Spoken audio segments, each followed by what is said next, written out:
Hello, it's Jane here. I'm up at the plot. It's the end of July and I thought it was about time I brought you up and showed you round for an end of July plot tour, which I've got mixed feelings about actually, but I'll come back to that at the end. So yeah, let's get started in the greenhouse. Shall we, Rocky? That's how I feel at the minute.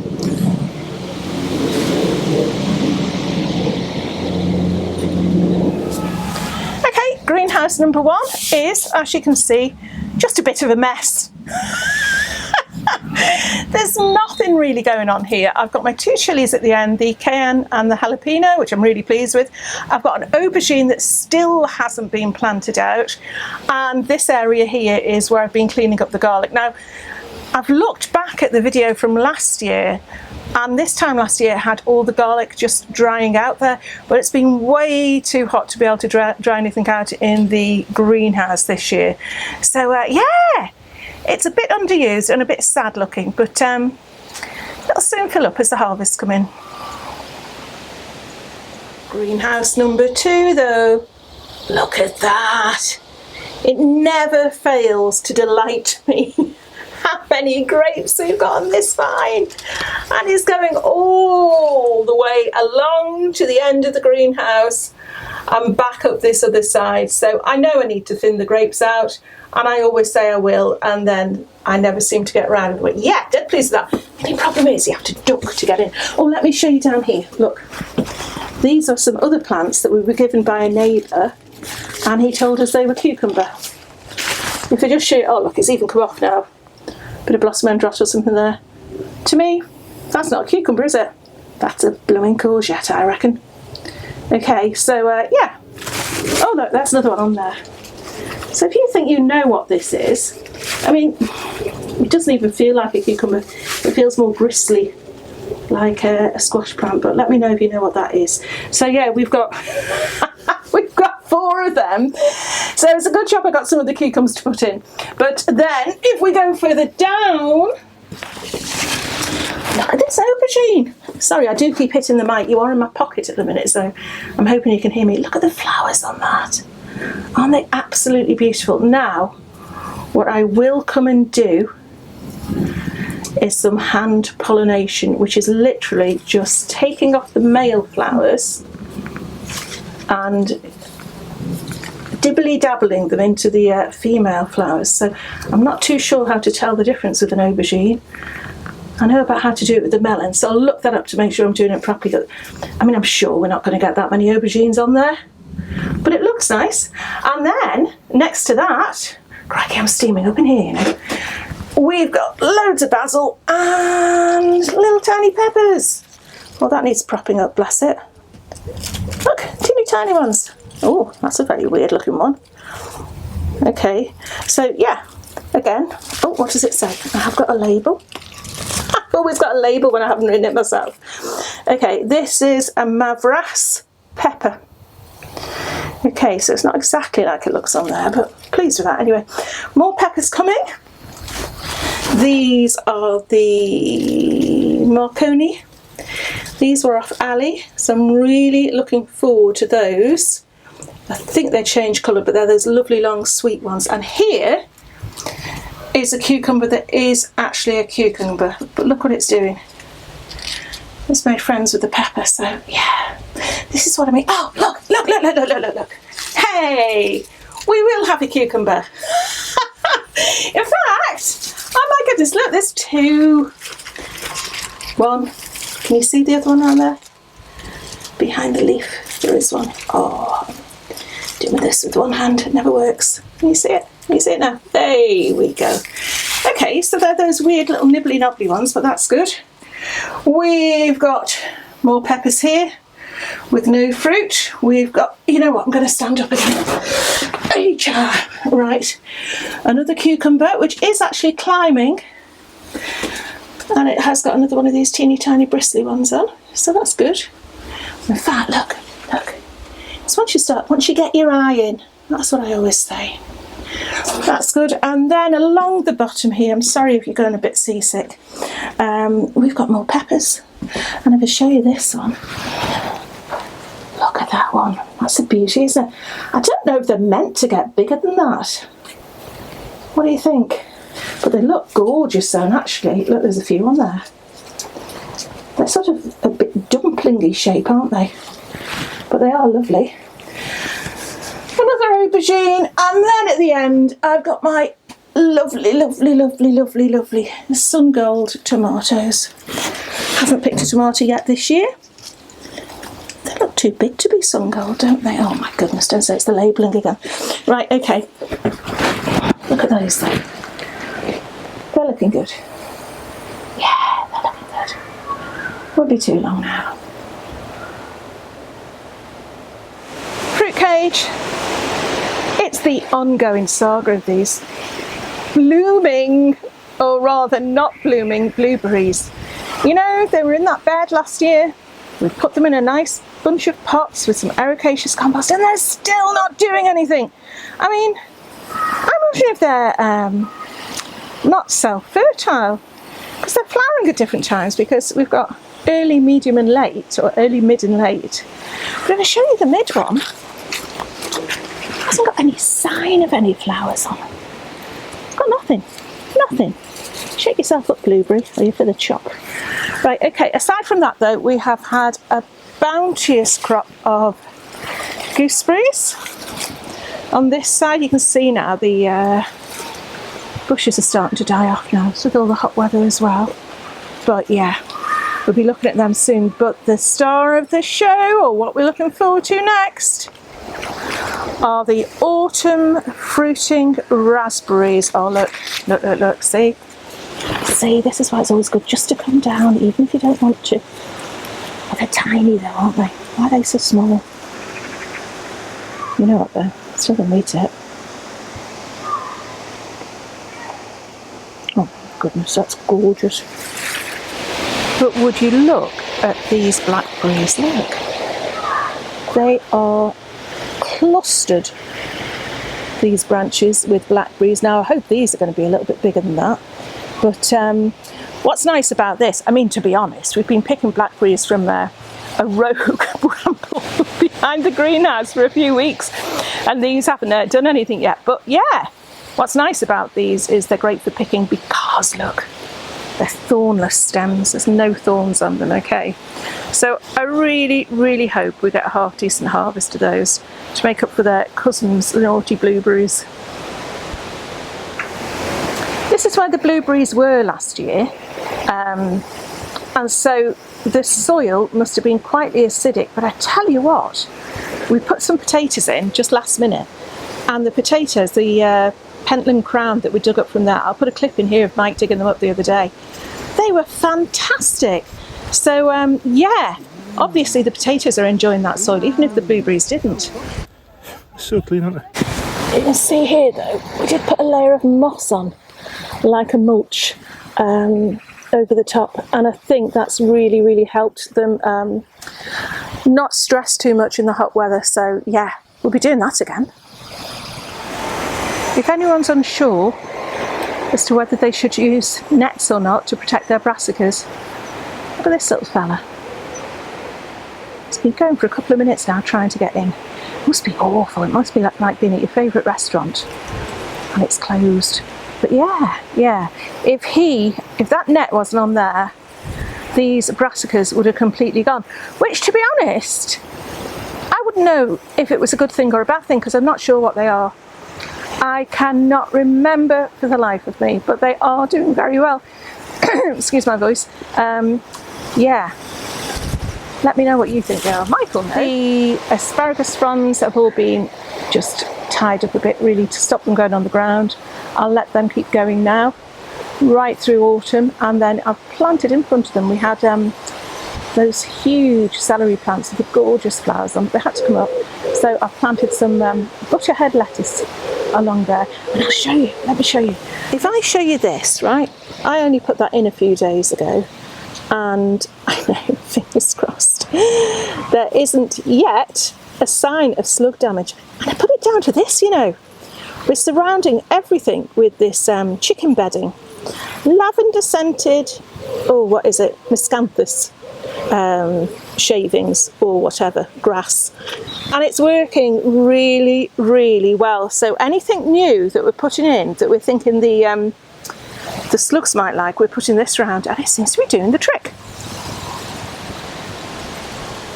We've done the same thing with the cauliflower. I mean, the beauty of this stuff also is it just breaks down and it can be dug straight into the soil.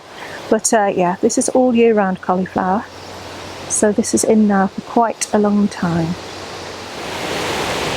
And I do believe this is purple sprouting broccoli. Do forgive me if I'm getting my brassicas mixed up.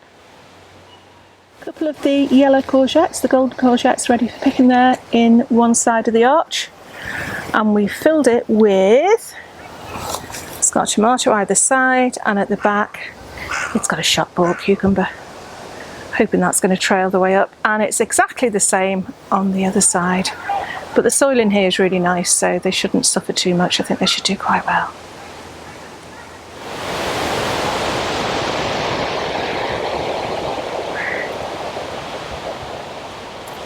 Strawberries now need a darn good cutting back, weeding, and I need to start thinking about taking runners for next year. But they've been brilliant this year. Really, really enjoyed a whole, well, just we've got a freezer full. Well, we haven't got a freezer full. We've got a drawer full in the freezer, and it's absolutely gorgeous to have them. But yeah, right, okay, while I'm here, let me show you these brassicas. These are fantastic, but you know, I don't want to take the nets off because of our little fluttery friends over there. So, I mean, this is desperate again for a weed, but let me show you. I hope you can see through the mesh here.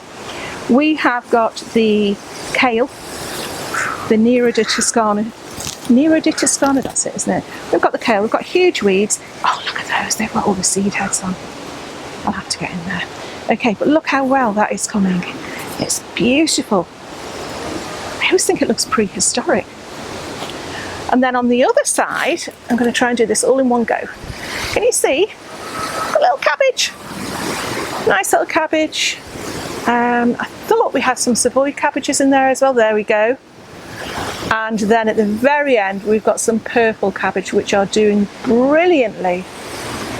I'm not sure you can tell what size they are, but they're touching the top of the net now. Yeah, really, really nice. Next to them we've got the peppermint chard. I mean, the stems uncharred. You can get beautiful colours, but look at that. It is like peppermint rock, isn't it? But yeah, these leaves are really, really lovely as well. A few holes, but actually on the whole, very, very healthy. And this was one we got from the Gardener's World show in Birmingham last month, and they were giving them away for free at the end. So yeah, really thrilled with them. Really lovely. The beans, I don't know, I feel like they've just been really, really slow. I mean, they are now up to the top of the canes. But if I show you here, this is interesting. I had a whole load of self-seeded calendula, and you know how much I love it, and I'm always saying about how brilliant it is to have self-seeded things. But we suddenly noticed that in there, the beans were tiny. So we've had to take up the calendula in order to let the beans get a bit of a boost, because the calendula were obviously taking all the goodness from the soil. So do be careful of that. I mean, they will recover, but they're going to be way behind the others. But yeah, there's no sign of any beans yet. We're starting to get flowers, but I mean, the Scarlet Emperor at the end here, we're getting some nice flowers on that. I mean, they always look beautiful, these, don't they? On a summer's day, walking through a garden full of these flowers. It's beautiful. Brilliant alderman peas I've now finished, so we're leaving those on actually, just to get a couple of the pods off them for the seeds. And in front of them, don't know if you can make out, that's the mange too. And again, we've had a really good crop from them this year, so we've got a whole load of them in the freezer. But yeah, we're going to be getting them out, and I think maybe, I know it's late, but maybe trying an extra crop. Just seeing if we can get any more peas. It's probably way too late, but otherwise the ground's just going to go to waste. So we might give it a go. Let me know if you've done that, if you've sown peas this late. And the more familiar yellow sweet corn is on this side, far more uniform height. And again, just starting to get the tassels on the top. And I can't see many tassels coming out the side yet, but yeah, we'll keep an eye on them. And this bed, to me, I don't know about you, but there's always one area that doesn't seem to have worked. And to me, you can probably tell it's this one. Although, saying that we've picked a whole load of beetroot, we've got a whole load more coming. The carrots have been pitiful, but we have been getting one or two. And we've just transplanted the squash, which is looking really sorry for itself. So usually that would be romping away over there. But we had potatoes in there, if you remember, that we dug up last time, a couple of weeks ago. So we've put the squash plants into there, and I'm hoping, fingers crossed, that they will go. So yeah. But this bed, a little bit more TLC next time.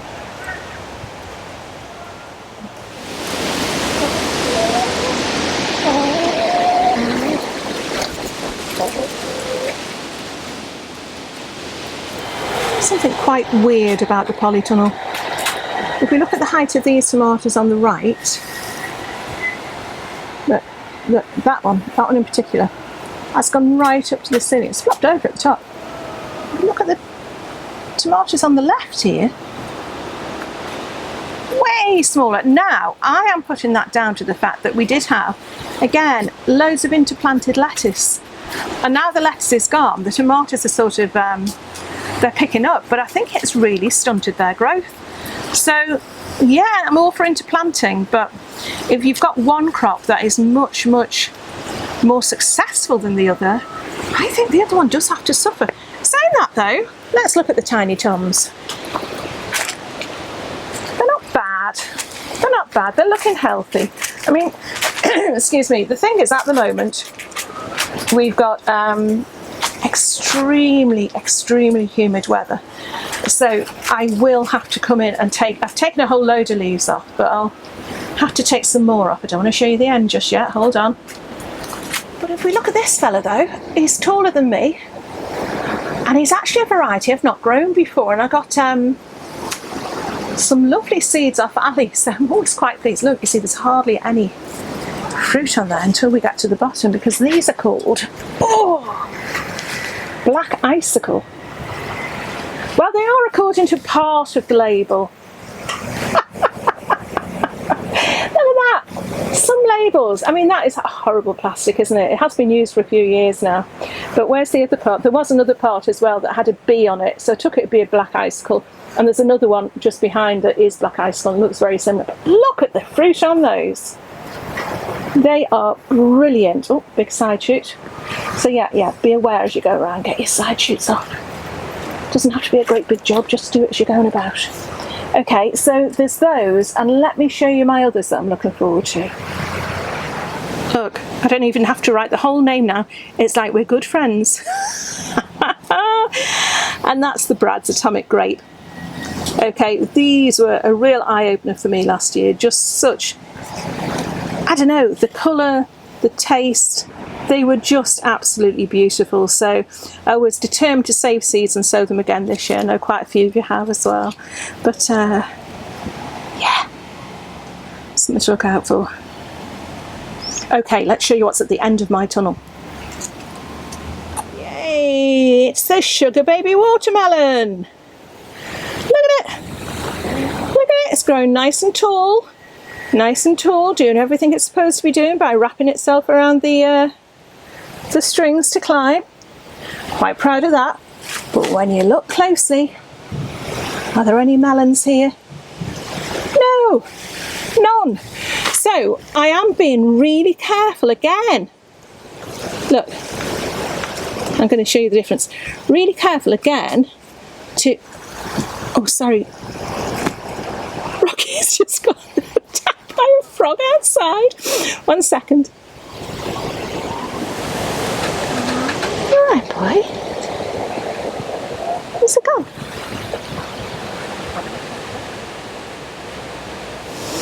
Okay, we have a little look. Let me just show you, as far as I know, what you're supposed to do, because the fact there are no melons tells me there's a problem with pollination, or maybe they're just not ready yet. If you look at this flower here, I'm going to pick it off. That is a male flower, okay?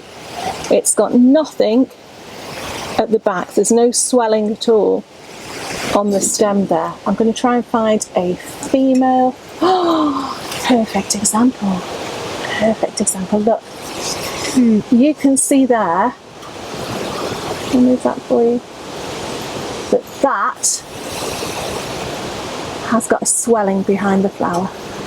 Okay, so that is what becomes your melon. If you want to pollinate, you get your male flower and your female flower, and you say, nice to meet you.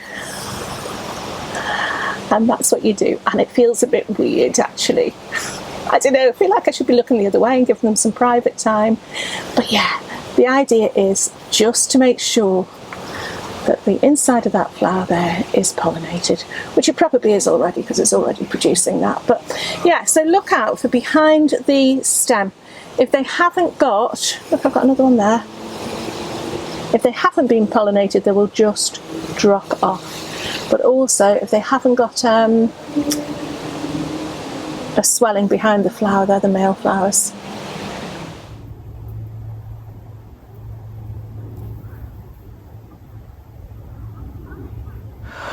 So yeah, it feels strange. Tell you what though, hello. I think I said at the beginning, I looked back at the tour from last July earlier on, and I was saying exactly the same thing. I mean, it wasn't good because the top that I was going to put on today before I came out for the allotment, it's exactly the same one as I had on a year ago. I thought, no, better not wear that. But yeah, I was saying how strange things had been. And of course, the last couple of years, it's been the whole blooming pandemic thing. But this year, we've had the very dry spring here in the UK, at least, followed by extreme temperatures. And now this real humidity, which is just, it's just sapping, you know. So I really hope I don't come across as being a right old misery in this, because I don't mean to be. She disagrees, but it's yeah, I'm not feeling it. I'm just not feeling it today. And for me to say that, I know it happens once in a while, and I know I'll be fine. I'm not suddenly thinking, oh my goodness, you know, I've gone off gardening, I'm never going to do it again. You know, just looking around, just finding that cucumber, finding that raspberry, soon those tomatoes are going to be ripe.